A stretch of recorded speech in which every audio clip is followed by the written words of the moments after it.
আমি প্রতিবাদ স্বরূপ আমার চুল কেটে রাষ্ট্রের প্রতি নিন্দা দেখাচ্ছি।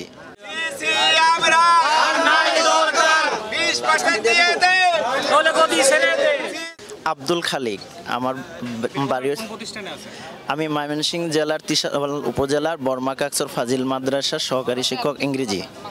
আমি সরকারের এই হাই প্রোফাইল নেতাগুলার সিদ্ধান্তের বিরুদ্ধে প্রতিবাদ স্বরূপ আমি আমার মাথার চুল কেটে মাথার বালগুলো কেটে ফেলে দিচ্ছি প্রতিবাদ স্বরূপ। কারণ ওনারা তো আন্তর্জাতিক মানসম্পন্ন খেলোয়াড়, ওনারা আমাদের সাধারণ মানুষের দুঃখ দুর্দশা ওনাদের কান পর্যন্ত পৌঁছায় না, ওনারা আমাদের কথা কোনো কথাই শোনেন না। আপনারা দেখছেন বুয়েটের ছেলেদের পিটাইছে, টেকনিক্যালের ছেলেদের পিটাইছে, আমাদের নুরুবাইদেরকে পিটাইছে, আমাদের শিক্ষকদের পিটাইছে। কোনো বিচার হয় না এই দেশে, কোনো বিচার হয়েছে? আমরা এখানে কোনো অযৌক্তিক আসছি? আজকে ৭৮ বছর হচ্ছে বাংলাদেশ স্বাধীন হয়েছে, পাকিস্তান থেকে শুরু করে আজকে ৭৮ বছর, তারপর আমার শিক্ষার কোনো গুণগত মানের পরিবর্তন হয় নাই। শিক্ষক আগে যা ছিল তা এখন তার চেয়ে আরও করুন। আগে ছিল কি দ্রব্যমূল্যের দাম কম, অল্প বেতনও চলতো, শিক্ষক ঘর থেকে গিয়ে চাকরি করতে পারতো।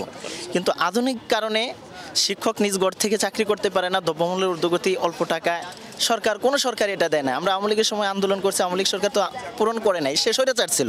কিন্তু এই সরকার তো হচ্ছে কি বিপ্লবী সরকার। আমরা তো হচ্ছে কি তাকে হঠাৎ করে বলি নাই যে 5ই আগস্ট ক্ষমতায়, 8ই আগস্ট ক্ষমতায় বসছে, তারপর আমরা একটা দীর্ঘ সময় দিয়েছি।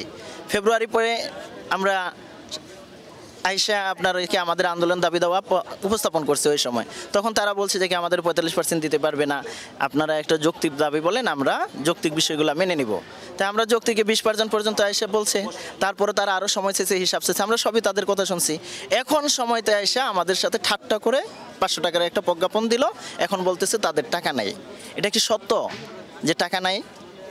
এই বিষয়টা তো সত্য না। আপনি যে দেখেন কদিন আগে কতগুলো বিমানগুলোর চুক্তি করছে সরকার, ওই সময় টাকা তো শর্ট পড়ে নাই। 8 লক্ষ টাকার বাজেট, কোটি টাকার বাজেট, 1-2 টাকার না, এখানে 3600 টাকা কোনো ব্যাপারই না রাষ্ট্রের, এনে সদিচ্ছার অভাব। তাই আমি প্রতিবাদ স্বরূপ আমার চুল কেটে রাষ্ট্রের প্রতি নিন্দা দেখাচ্ছি।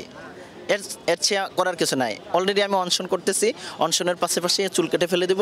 তারপর আরো বর্বর কি সরকারের প্রতি নিন্দা জিনিস আমি জানাবো, প্রয়োজনে হাতে চুরি পরবো, তারপরও নীরব থাকবো না। যতক্ষণ বেঁচে থাকবো প্রতিবাদ করে বেঁচে থাকবো।